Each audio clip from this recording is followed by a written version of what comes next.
modificar de un modo innecesario algo que había sido trabajado. Estamos en línea con la doctora Kemel Maher.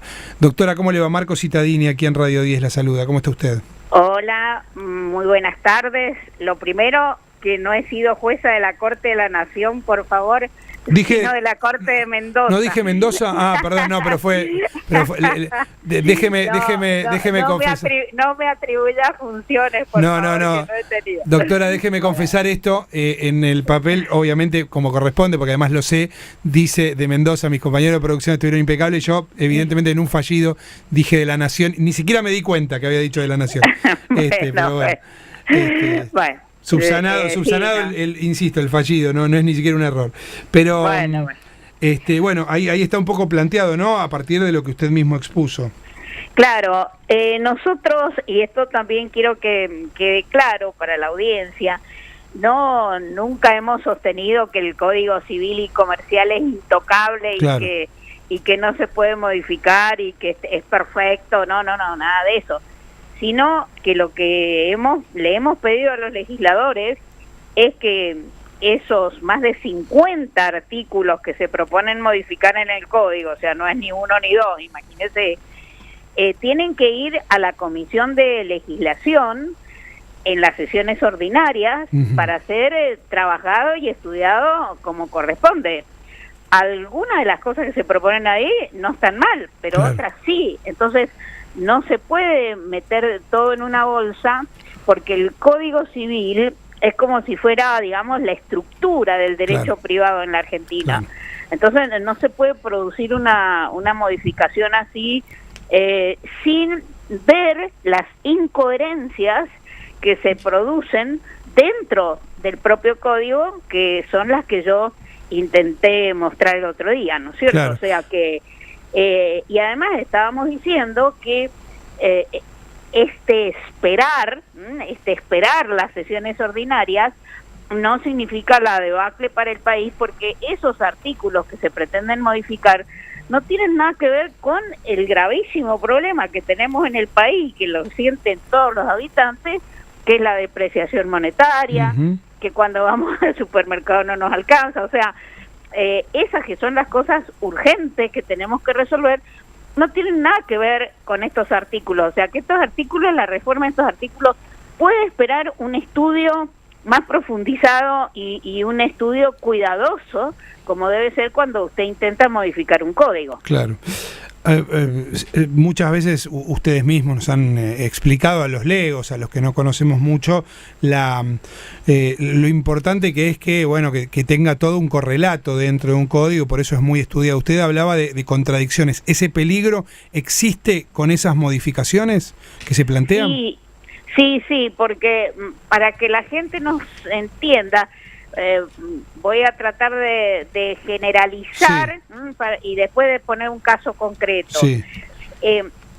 Ellos, o sea, no fundamento, porque no explican por qué, pero uno presume, ¿no es cierto?, cuando lee, que lo que ellos quieren, digo ellos y hablo así en forma indeterminada porque no sabemos quién es el autor de esas reformas, ¿no es cierto? Lo cual ya es llamativo, ¿no? Porque esto ya empieza a ser un problema, pero sé que, discúlpenme si hablo así en forma indeterminada, ellos o sé, o todo en indeterminado. Bueno, el asunto es dejar en la contratación un solo elemento, que es la libertad para contratar, y tratar de sacar cualquier límite que puede significar una restricción a la libertad de contratar. Entonces, cuando uno piensa en esos términos, es porque cree que todas las partes son iguales realmente, que tienen igual poder negociador, y que entonces, bueno, viva la libertad, viva lo que las partes pactan. Pero nosotros sabemos que las cosas no son así.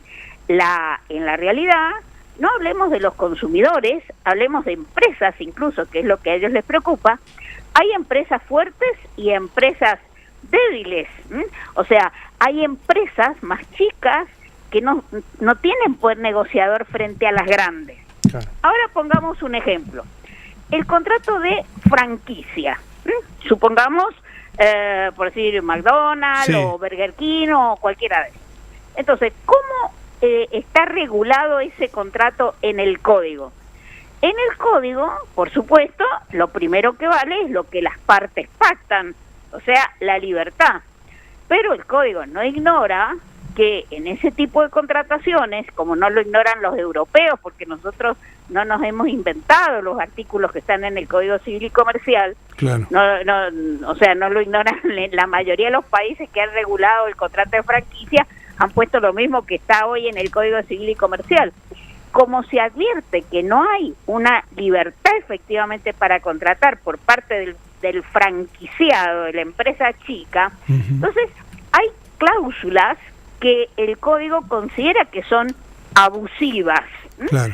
Y por lo tanto, si las considera abusivas, es como que no están escritas, como que no valen. Por ejemplo, supóngase que el contrato diga que el franquiciado, la empresa local, tiene que comprarle el papel en el que envuelve los sándwiches a Juancito. Sí. Y el franquiciado dice, pero es que yo ese papel, el mismo papel, de la misma calidad, etcétera, se lo puedo comprar a José y que me la da más barata.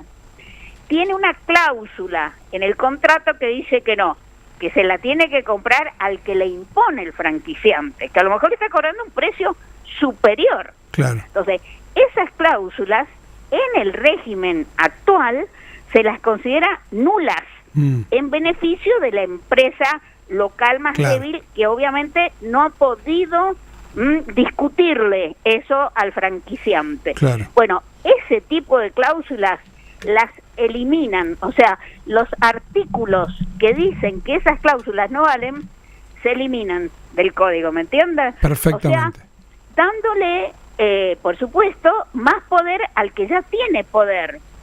Entonces, todas estas reformas en materia contractual en general van encaminadas a eliminar todas las cláusulas que tiene, todos los artículos que tiene el Código Civil y Comercial tendientes a que los contratantes estén en igualdad real. Ellos presumen que lo que las partes pactan, eso es lo que vale, aunque sea desigualitario, y en consecuencia el juez no puede tomar intervención en la contratación. Ellos le tienen terror al juez, terror a que el juez intervenga en la contratación. Lo que vale es lo que las partes pactan. Claro. Entonces, esto genera un problema, bueno, ese es, digamos, si usted quiere llamarle no quiero decirle la intencionalidad, Sí. lo que se busca dentro de la contratación, es decir, darle prioridad absoluta a lo que las partes pactan, no importa si las partes pactaron en igualdad o no igualdad. La presunción es que todas las partes son iguales, ¿sí?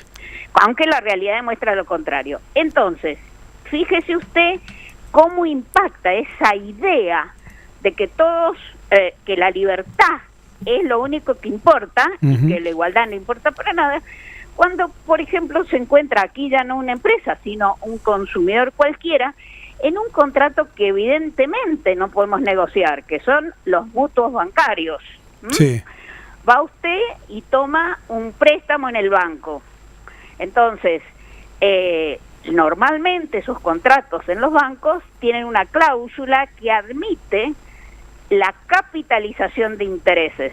¿Eso qué quiere decir? Que si usted, por ejemplo, no pagó la cuota, los intereses que devengan esas cuotas ahora integran la cuota. Entonces, después lo que le devenga intereses es la cuota más los intereses sumados. ¿Se entiende? O sea, Perfecto.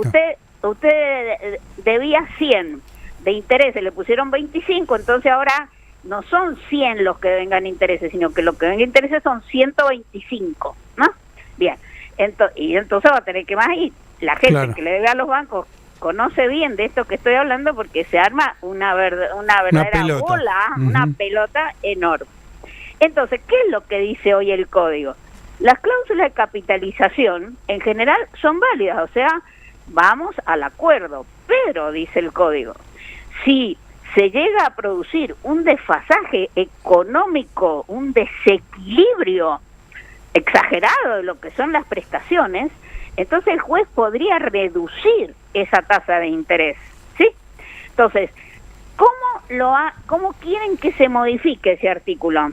Ese artículo ellos quieren que quede así, que cuando una persona se queja de la capitalización de intereses, es la persona la que tiene que iniciarle el juicio, en el ejemplo que estamos poniendo, al banco, ¿sí? Y se lo tiene que iniciar antes de caer en mora, o sea, antes de incumplir una cuota. Eso, imagínense, no tiene ningún realismo, porque la persona se da cuenta del perjuicio que le está generando esa capitalización. Cuando se arma esta pelota. Cuando se arma esta pelota. Esta pelota se arma cuando usted incumple. Entonces, ellos dicen que no se puede pedir el reajuste que hoy un deudor estaría pidiéndole al juez cuando lo demandan a él, y viene y dice, sí, mire, señor juez, yo voy a pagar, pero por favor, redúzcame estas tasas de intereses. No, ellos lo hacen de manera tal que es el deudor el que tiene que iniciar el juicio, lo tiene que iniciar antes de caer en mora, y si no, no lo puede pedir cuando lo demandan. Sí, ¿entiende? Se elimina la posibilidad. Claro, entonces, ¿eso qué significa? Que las cláusulas de capitalización van a ser siempre válidas. Claro. Porque, ¿qué deudor va a ir a iniciar un juicio antes de que se le venzan las cosas? No, eso no tiene ningún tipo de asidero. Ahora, Aida, digo, me mencionabas más temprano esta cuestión de que nosotros cuando escribimos nuestro Código Civil y Comercial, incluso las modificaciones que tuvimos tuvimos como inspiración, si querés, de alguna manera, a lo que ya estaba escrito previamente, por ejemplo, en Europa. Ahora bien, ¿existe algún país del mundo donde exista un marco regulatorio o desregulatorio como el que propone Javier Milei? Mire, la verdad es que todos los códigos del mundo, aún el Código Civil francés, que es el paradigma de lo que fue solo la libertad, digamos, ¿no es cierto?, que era también, de alguna manera, el Código de Vélez, eran los tiempos, imagínese usted, estoy hablando, el Código francés 1804, claro, el Código Civil argentino 1871, era otra la economía, eran otras las circunstancias, etcétera. Pero todas las legislaciones tienden a que en materia contractual tengo yo que mirar la realidad. Claro. Y no solamente cuando entro con consumidores, que eso en todo el mundo es así, hay leyes de protección de los consumidores, sino también en esta visión de que aún cuando no se trata de un consumidor, hay empresas más fuertes y empresas más débiles. Y usted, por supuesto, a la empresa no la puede tratar igual que al consumidor, pero a su vez no puede tratar igual a todas las empresas, unas que tienen poder negociador y otras que no tienen ninguno.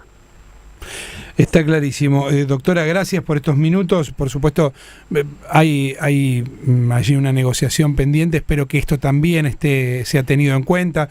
Muchos de los diputados, cuando se les preguntaba, mencionaban lo del Código Civil como algo que no parece ser urgente, por lo mismo que usted decía, ¿no? Porque no está relacionado con las urgencias económicas de la Argentina, y que entonces puede ser discutido de modo un poco más reposado, ¿no? Más reposado, y le reitero, hay cosas que se proponen en ese capítulo y que están bien, que tendríamos que incorporar, pero no se puede poner todo en la misma bolsa. Clarísimo. Doctora, gracias por estos Gracias minutos. a ustedes. Muy amable. Aida Kemelmacher, especialista en Derecho Civil, jurista, ex jueza de la Corte Suprema de Mendoza, y la verdad es que una de las tantas